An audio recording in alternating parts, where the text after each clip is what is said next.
Thank you very much, John. It's really wonderful to be here. It's wonderful to be also speaking after all these young people. Wonderful to see their enthusiasm, their interest in Gulf affairs. My remarks, I will try to answer a question. Do we need a new security architecture in the Gulf? After the September 14 attacks on Saudi Arabia, many countries have proposed new security arrangements in the Gulf. Scholars as well, experts. I don't want to denigrate all their work. I think it has been very useful. But I'm going to propose something instead of reinventing the wheel. I would argue that we already have a security architecture that's working quite fine, actually, despite the attacks on the 14th of September. Last month, during the general debate of the United Nations, several countries actually proposed new architecture, new security architectures. I think some were done with good intentions, and some probably had ulterior motives, I don't know. Russia, for example, proposed a new architecture for the Gulf, which is refurbished from previous versions that Russia had also proposed. I think it's a good, coherent proposal, but it's not needed, I think. And I think what it had in common with many other proposals is the denial or the weakening of existing institutions, existing arrangements, denial of agency on the part of the Gulf countries because of an attack on the oil installations in Saudi Arabia. Yes, I mean, it was a drastic, it was sudden, it was, but it doesn't need, we don't need to create new security architecture to deal with this. There were gaps, yes, can be dealt with. And I will argue, I will try to explain what this architecture that exists is like and how it can be used to further the security of the Gulf. President Rouhani also spoke at the opening of the United Nations, and he cynically proposed a regional arrangements led by Iran itself, despite the fact that I think everybody knew that Iran was behind most of the attacks that we have seen since May and even before that.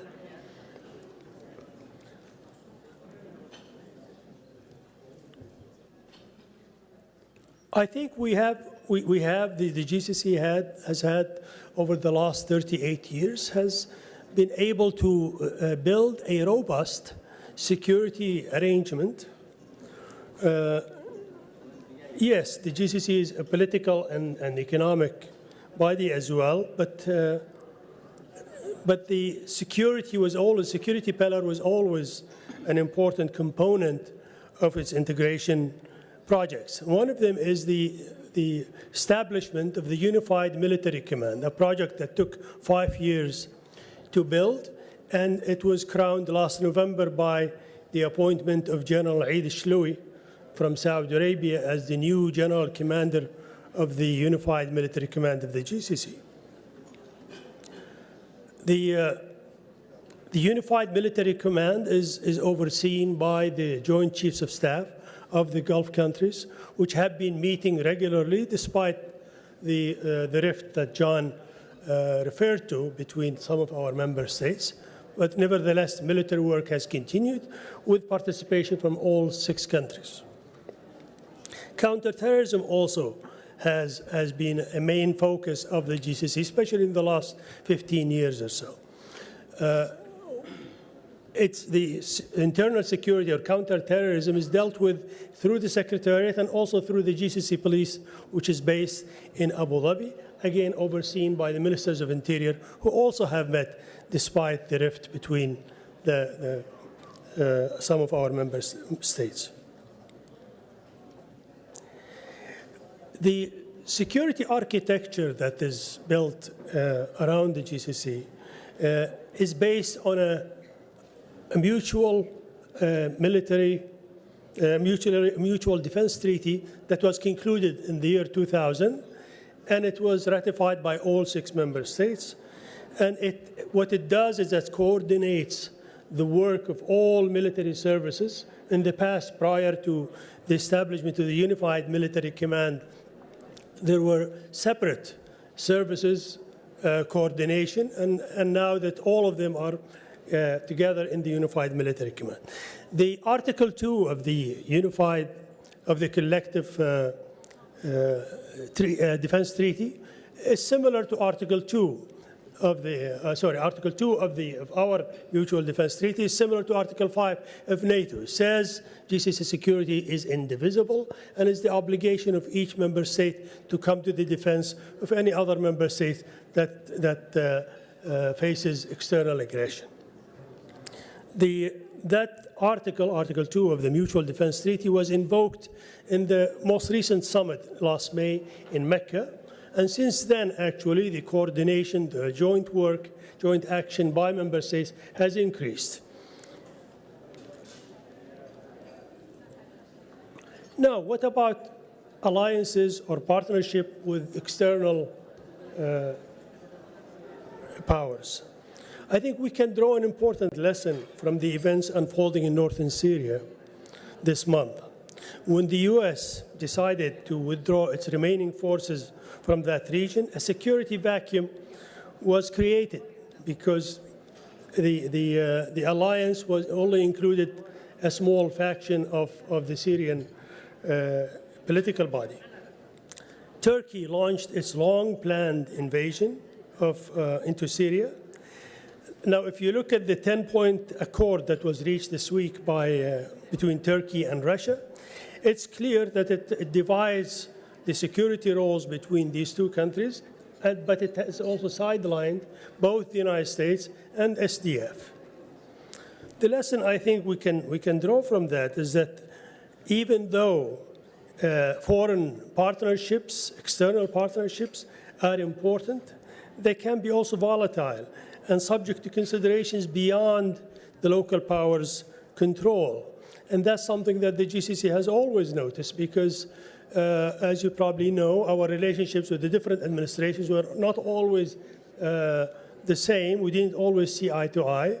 But we maintain the strategic relationship with the United States and other partners, as I will talk about in a minute, but not as a substitute for regional collective security arrangements.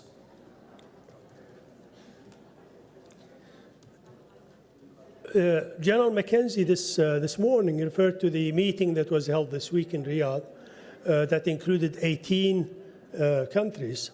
And I think it's a case in point where even when you have, like Saudi Arabia has, when you have your GCC allies and your own defenses, it's always important to keep relations with your important partners. And look at the list of the countries. In addition to the 6 Gulf states, it also included Egypt, Jordan, the U.S., UK, France, Germany, Italy, the Netherlands, Greece, and Pakistan, New Zealand. The relationship with these countries is not the same.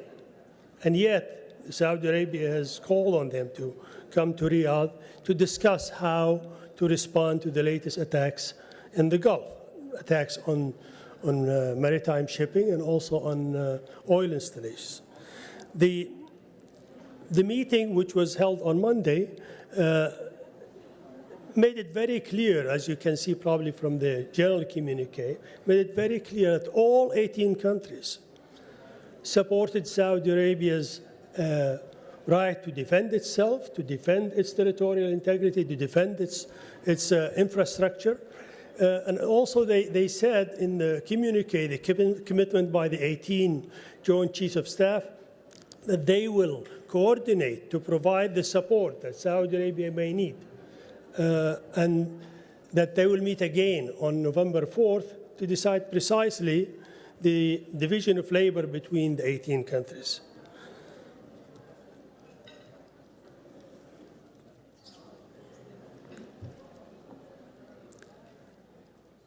Another example also I think was referred to by General McKenzie, so I will not go into detail, is the decision by the United States to increase its military presence in Saudi Arabia, and the remarks by Secretary of Defense Mark Esper were, I think, quite on spot, because he talked about the need to establish, again, probably re-establish after the September 14th attacks, re-establish deterrence, that Iran should have no illusions that the alliance, the partnership between Saudi Arabia and the United States and also its other traditional allies is strong, and that they are ready to work with Saudi Arabia. So then the Gulf security architecture does exist. The foundation that is the Saudi Arabia's own effort, of course, but also those of its GCC allies, and the GCC well-established collective security instruments, which I don't have time to go over all of them. But it also allows for GCC external partners, because protecting international waterways and Saudi Arabia's and other Gulf states' oil facilities is an international responsibility, because it provides energy for hundreds of millions of people.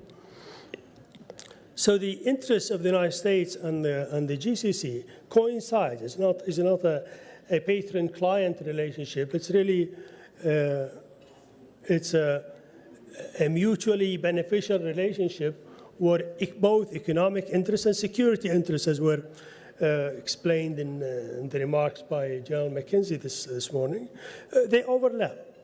The global security interests of the United States and the regional interests of the GCC and of Saudi Arabia coincide. However, I think we live, as you probably recognize, we live in a new system, a multipolar system. And as such, I think it's wise to diversify the sources of your partnerships.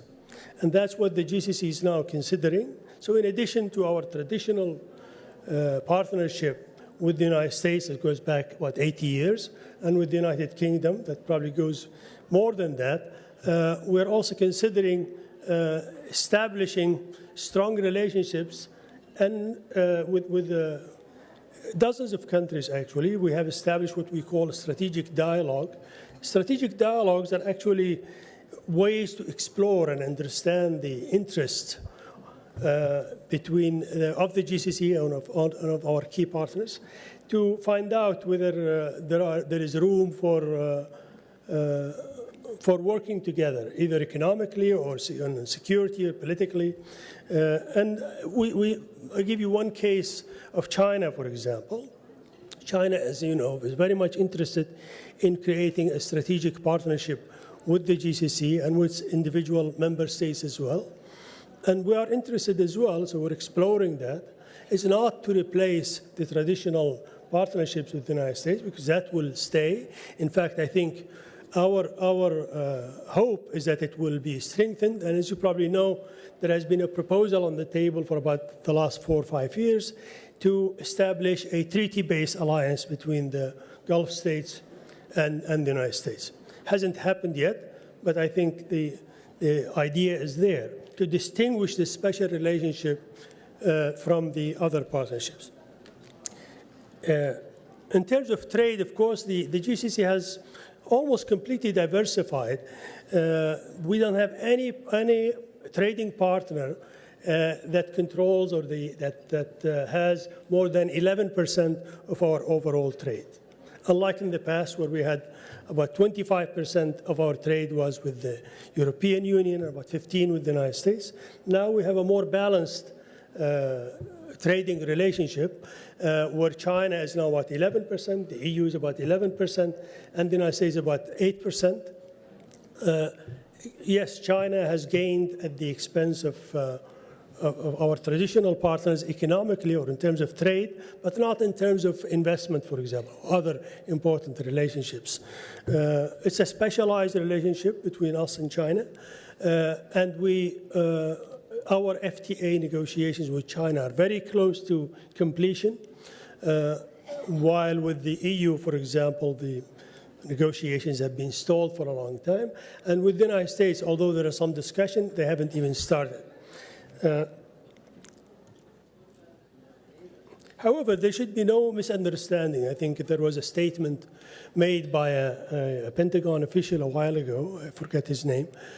He was very critical of this trade relationship between China and the Gulf states. I don't think it should cause any worries, because we're under no illusions that the GCC-US security and economic relationship is very important for us, it's strategic, and will remain solid. And there is after 2015, after the Camp David summit, about a dozen working groups have been established, and they're working in almost every field. Yes, the focus has been security, but it also covers other areas as well. The U.S. global interests and the GCC regional interests, at least now, greatly overlap, unlike with other partners. So this relationship will endure, will continue, and we hope will flourish as well in the coming years. So thank you very much.